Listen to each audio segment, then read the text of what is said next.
So I haven't given up on our daily practice series.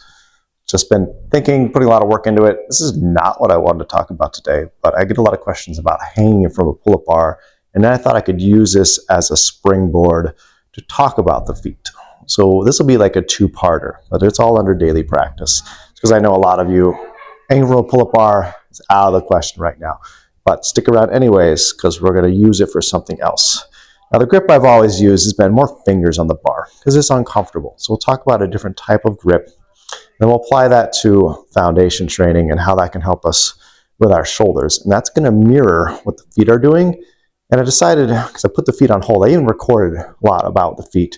I'm just going to scrap that and come back to it really soon. That'll be part 2, because it's easier to see what the hands are doing. So when we do it, sphere of tension is like a gripping, a claw style grip. And that's the same kind of approach I'm going to take when I'm closing my hand around the bar to get the bar more in my palm.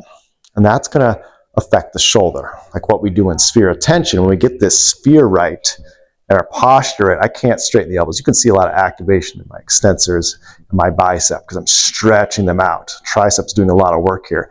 I cannot straighten my elbows. And you're going to see a little bit of that when I do this dead hang, and then building that into pull-ups, right? So a lot of you are just hanging.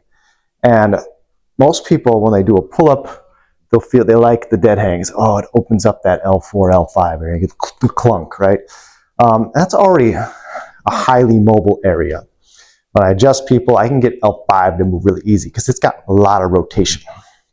It's just designed that way, just like the top of your neck, C1.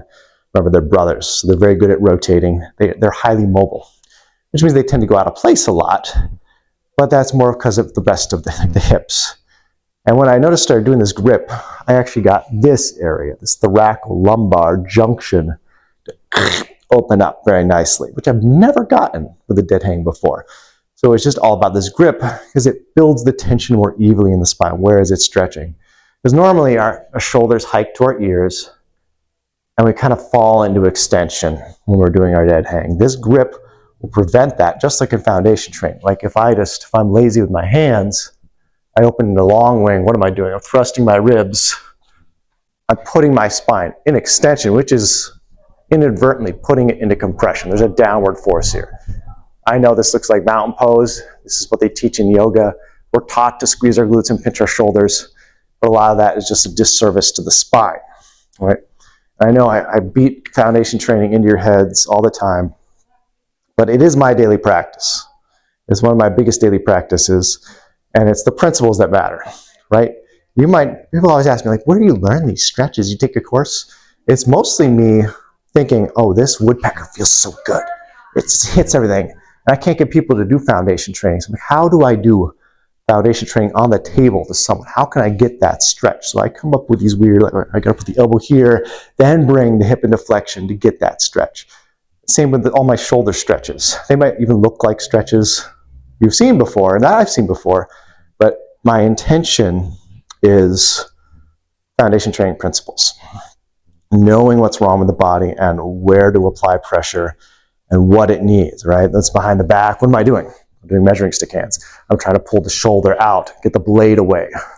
Then I'll do long wing style stretches because I know I have to pin the shoulder blade, otherwise we get no stretch at all here, right? So a lot of that is going to apply. So a lot of what I do on the table to stretch you before I adjust you is just foundation training. So yes, in my mind, I'm like, you should just be doing foundation training. So I wouldn't have to do all this because I don't like driving my elbow into people's hip flexors. Nobody likes that. I don't want that. I'm not getting body work done all the time, and that's because I'm better than you. I know I probably should get body work done, but at the same time, it gives me fuel for my creativity to come up with all this random stuff. Where does it come from? Me having problems, right? I don't get adjusted, and I don't get body work done, and people get massage and chiropractic every week. That's okay. I'm not saying that's wrong. You probably should.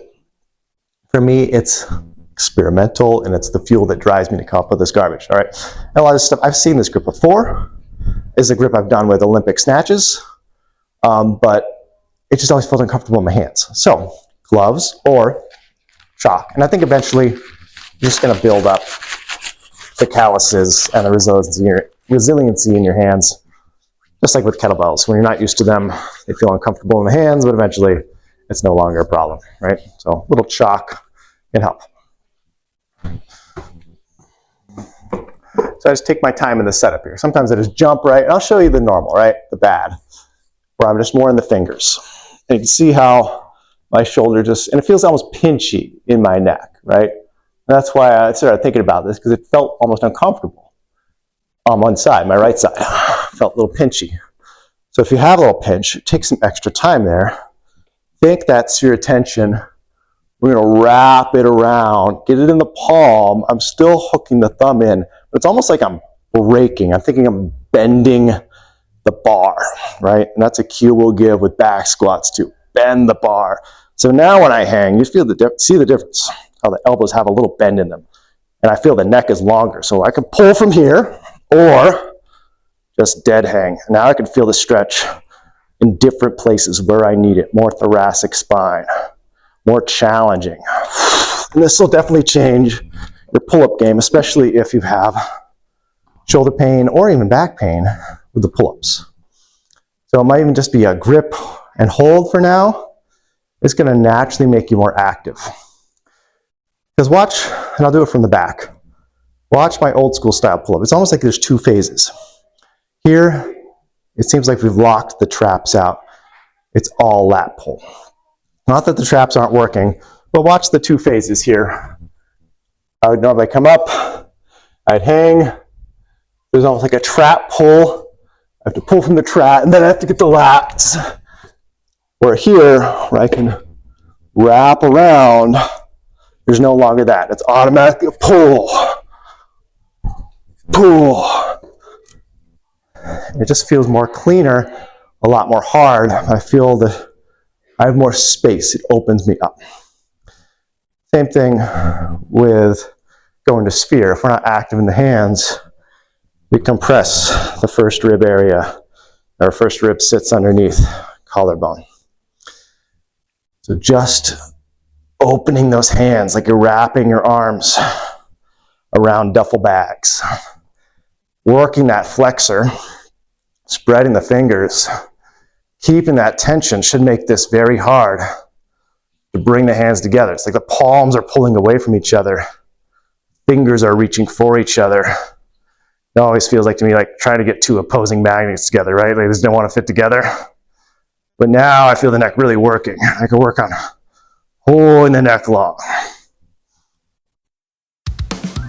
I know that's a lot for today, but just work on those two concepts and remember how they look, because that's what we're thinking about with the foot, right? If we're doing a squat, what happens? The foot wants to roll outwards. And then when we're doing our hinges and our bounders, you notice the opposite with the outside edge. Might want to lift, and maybe it doesn't even lift, but it's lazy. Or we want to grip. That's what it means by gather your mat from the outside edges of your feet. We'll build into that next time. I don't want to hit you with two concepts. So that's daily practice for hanging to get good decompression. Mess up the neck. I've had people hurt their lower backs just doing dead hangs, right? You might not be ready to hang from the bar. So just take that mentally into what you're already doing with your daily practice. Foundation training could fit into a lot of things. How I grip the kettlebell.